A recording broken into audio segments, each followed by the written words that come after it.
right, Eric G. Eric, you just deserve to have your place in the sun. You are so proactive and active on our shows. So here we go. General question to be proactive. Could I bring multiple girls home the same night for a threesome, foursome, orgy if they're fighting for my attention and cock? I mean, this is... Bunny has a good answer for this. I feel like, okay, so I feel like Fort could actually answer this question better, but because he's lived this life. Yeah. I mean, it's just a matter of opening the conversation up. Well, have you ever thought about, have you ever kissed a girl? Do you like girls? Yeah. Yeah, I mean, that's how you... The greatest part is you can't have this conversation sober. You can't have this conversation like when you're just talking on the phone. You can't have this conversation when everyone is kind of in just like normal business mode. It needs to be kind of a sexy thing once the alcohol has been flowing a little bit and you're just fun and having flirty conversation over drinks. And it's like, what's the sexiest thing you've ever done? What's the most daring, sexual thing you've ever done? Or things of that nature that kind of starts pulling out, well, I did almost sleep with my college roommate once. Or I did kiss a girl at a bar once and I still don't even know her name. Like, these kinds of things start pulling together. Because I always say that all girls are bi. You just have to like pull it out of them a little bit. So you have to start that conversation about, man, now the comments are going crazy. You have to start that conversation about like bringing out the sexiness of having multiple women involved.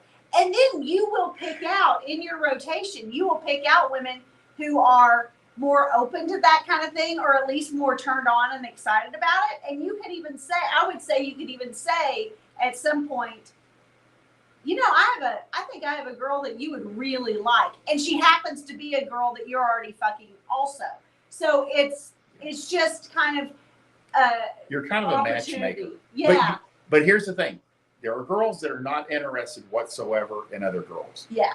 You can't make them, nor should you, and just you leave it at that. But if you do get girls that, especially if they already have experience with girls, that is your best situation is two girls that you're having sex with that have experience with girls and enjoy it.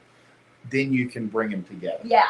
And then don't try to pull this shit off like in 15 minutes. Like, no, hey, let's just go back to my place. It's a long game. Yeah, exactly. You have to have coordination. They have to trust you. And then you have to like run the show. And everybody will be happier that way. Yeah. But it's not something that you do off the hip. A lot of guys talk about like threesomes just like being spontaneous. It's not a great idea. Again, because girls... Well, it's not something you can bank on. For no. Sure. When it happens on a spontaneous level, that's awesome. Luck.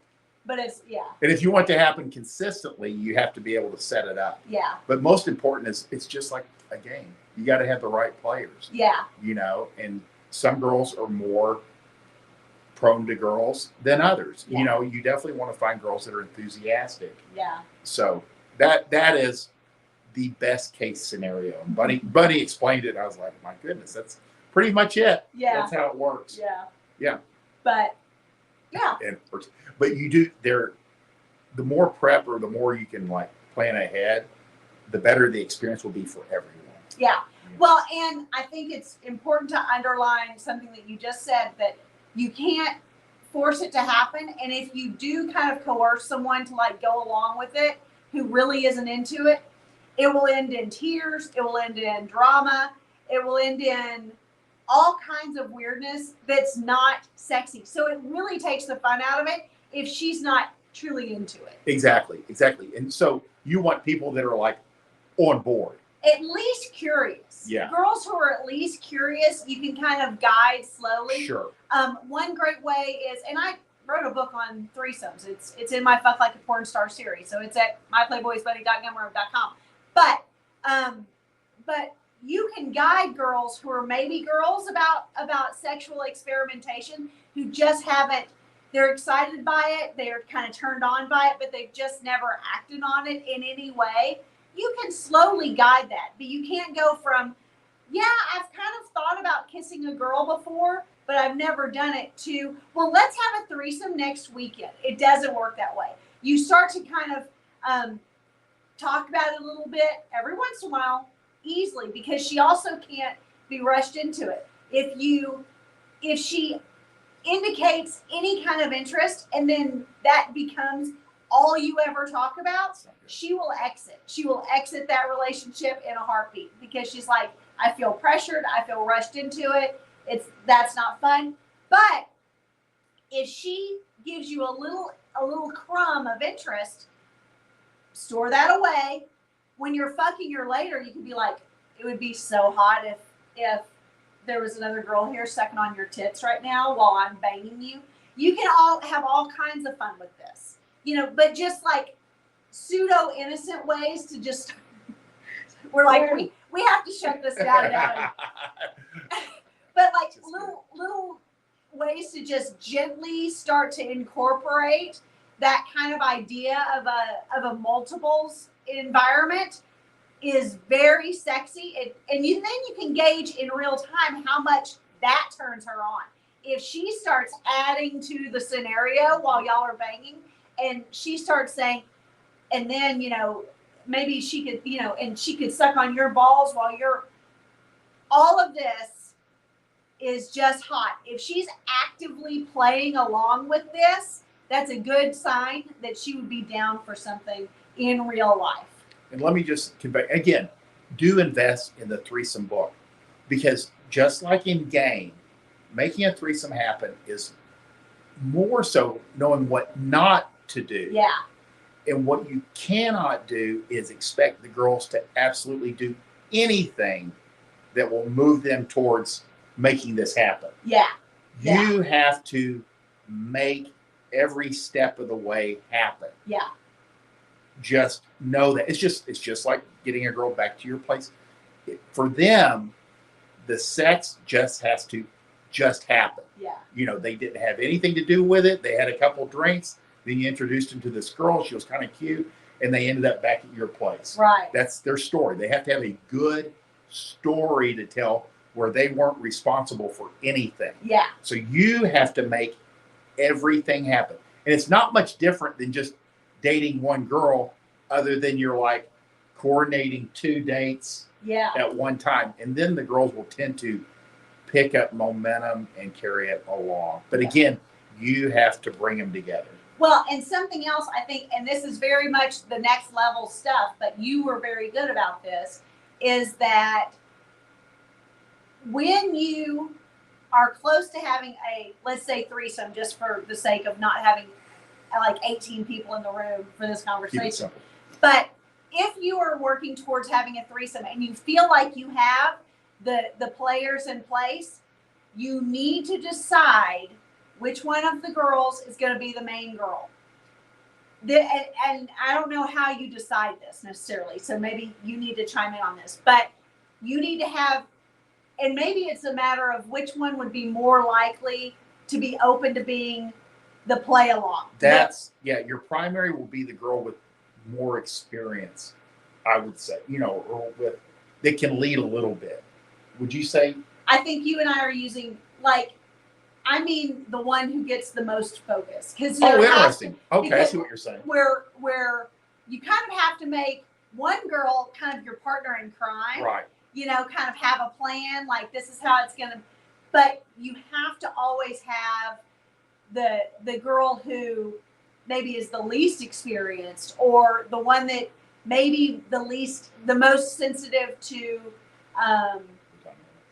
the dynamics, getting their feelings hurt or something like that.